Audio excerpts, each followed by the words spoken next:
Okay, in question 15, we're presented with a probability tree of 2 games of chess. And as it's possible to draw in chess, we've got 3 options: a win for Magnus, the game is drawn, and a lose for Magnus. We've been given 2 probabilities here, and we need to fill in the blanks. Well, there is no other possibility other than a win or a draw or a lose for Magnus. So adding these 2 guys up, this is 6/9. So the remaining probability here will be 3/9.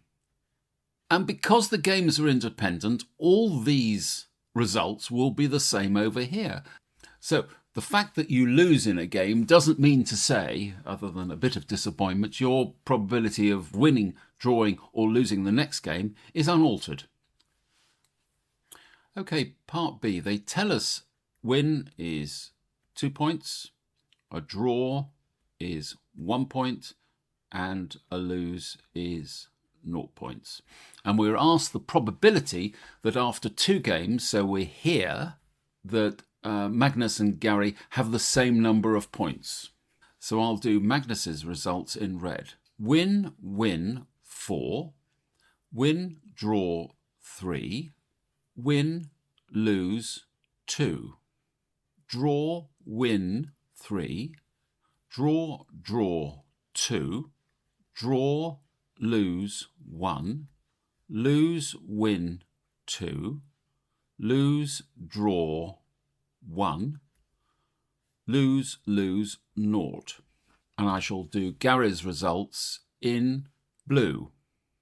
And they should be the reverse of this column. So we've got 4, then 3, then 2, then 3, then 2, then 1, then 2, then 1, then 0. This column here, counting downwards, has been flipped on its head to be counting upwards. Now, where are the results that they had the same score? Well, here's one, here's another, and here's a third.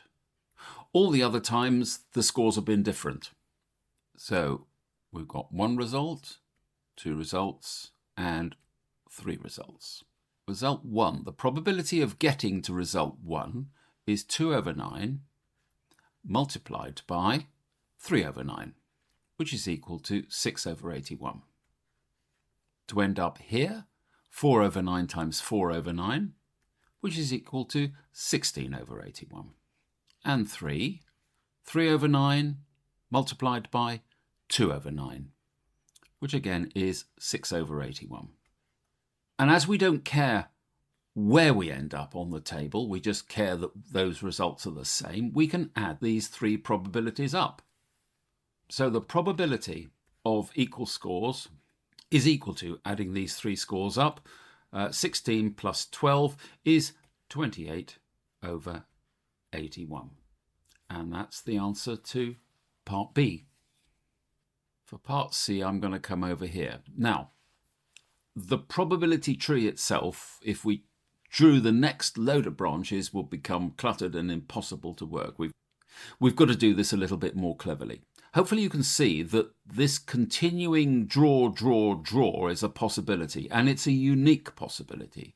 So we've got draw, draw, draw as an option, and this is equal to 4/9 multiplied by 4/9 multiplied by 4/9, which is equal to 64/729.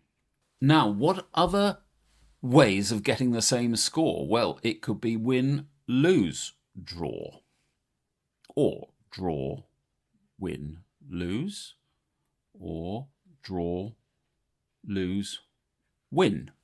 And there will be 6 of these such results. So a win is 2/9, a lose is 3/9, and a draw is 4/9. And we'd have to multiply that combination of probabilities by 6, because there will be 6 roots that will generate that win, lose, draw, draw, lose, win, etc., etc. combination. And this is equal to 144 over 729. So adding our two results up, 64 and 144 is 208 over 729. And that's your answer for part C.